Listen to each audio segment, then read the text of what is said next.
mad at me if we didn't open up the floor to audience questions. We're going to open up the floor to audience questions. So, gentlemen.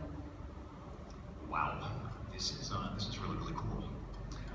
I'm curious about one thing, Mr. Coppola.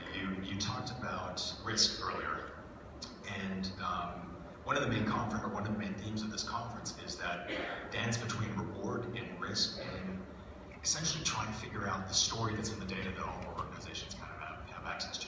And now you, from your vantage point, just hold your microphone. Absolutely. Oh, that sounds better. In your vantage point of looking back at a long life in movies, what are the big gambles that you've taken, the ones that stick out? You mentioned Godfather, pretty wild-eyed. What else sticks out to you? What are the great gambles I took in the movie business? Well, you know, I pretty much left LA at around 26 because I wanted to be independent, and I was a little older than some of my friends who were USC students, and a group of us, myself, George Lucas, John Milius, all rented U-Haul trucks. I was the only one who had anything because I had been working as a writer. I had sold my house, I had a Lake Arrowhead house, had what little money I had, and we all drove up to San Francisco and totally relocated and to be in that world of the film industry. As if you're in Washington, you're surrounded by the politics business. If you're in LA, it's the entertainment business, and just cut. You know, I had a career, I had an agent, I was making money, but I went off with these young guys, and we stayed in San Francisco. And look what happened to George Lucas. He's like my kid brother. He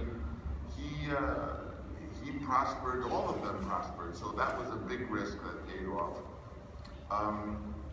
I think I never have been one when they say, well, will you do it? Will you put up the money? I always said yes, because I was young, and I figured if I lost everything, I still had a lot of energy and imagination. I was young enough to make it back, and I did. I went through a bankruptcy, and those of you who know about bankruptcy is like an earthquake. It has several aftershocks.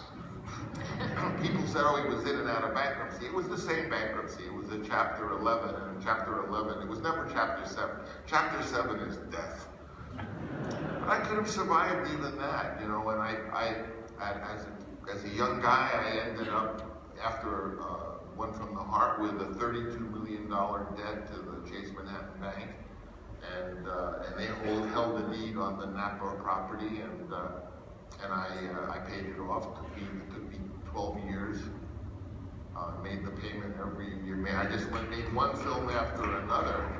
And you know, years later, I was in an airplane and sitting next to a banker, and he said, you know, I was with Chase Manhattan Bank at that time, 15 years ago, and he said, none of us thought you were going to pay off that debt.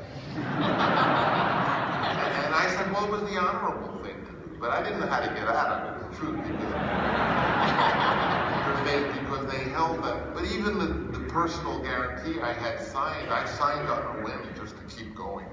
So I did a lot of reckless things. Maybe at age 75, as I am now, I would be not quite as reckless because, you know, then I felt I had a good imagination, I had a lot of energy. Now, you know, to walk from the entrance of Caesar Palace to the bedroom is like going through an airport. Yeah, I took big risks. I'm not afraid of risk. Look, you know, this is the way I explain risk. When I'm an old man, when you're an old man, when I'm an old man and it's getting time that I realize I'm going to leave, I don't want to say, oh, I wish I had done this, and I wish I had done that, and I wish I had done that. When I am in that point, I'm going to say, oh, I got to be in the movie business, and I got to be in the hotel business, and I got to be in the wine business, and I got to see my kids be in the movie business, and I got to do this. And I'm going to be so busy saying all the things I got to do that when I die, I'm not going to notice it. And I think that's a good thing.